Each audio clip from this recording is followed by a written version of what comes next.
allow Michael McDonald to say what everyone has been thinking about the waves of polls on the Alabama Senate race.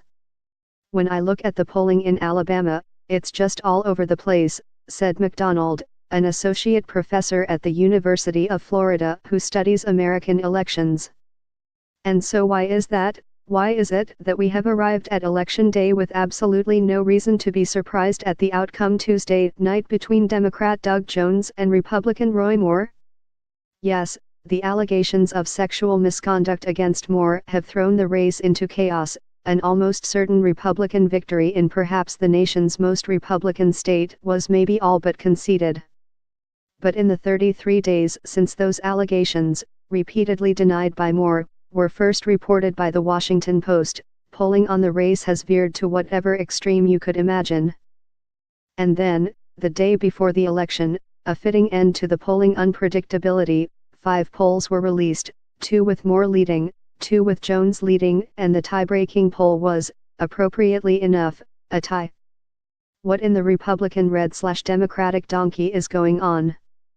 A lot of times, you just see the score 49-46, 50-43 and you think of it as a basketball game or a football game, said Spencer Kimball, the advisor for the Emerson College Polling Society that has conducted numerous polls during the Senate campaign.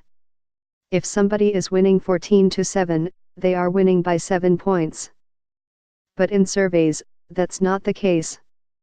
As AL.com interviewed polling and political experts over the past week, 2 clear themes emerged about polls: defining the electorate and a poll's margin of error.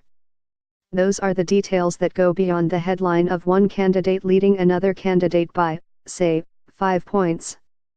Polls can be accurate or inaccurate based on their sample composition, said John Covilon, the pollster for JMC Analytics and Polling, another frequent polling firm in the Alabama race.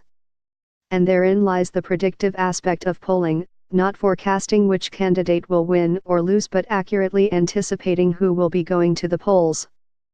Pollsters said they work to create a polling sample base that will show up at the polls on Election Day. And that's the tricky part. How many black voters? How many white voters? How many female voters? How many male voters? How many Democrats? How many Republicans? How many rural voters? How many urban voters? So in your poll, if it's 38% Republican, 31% Democrat and 28% independents, that's going to create different results than if you have 50% Republican sample, 30% Democrat, 20% independent, Kimball said. Who will show up for Alabama's special election? McDonald said that in presidential elections, there is enough history and enough research that a representative sample pool can be developed that will reflect who will show up on Election Day.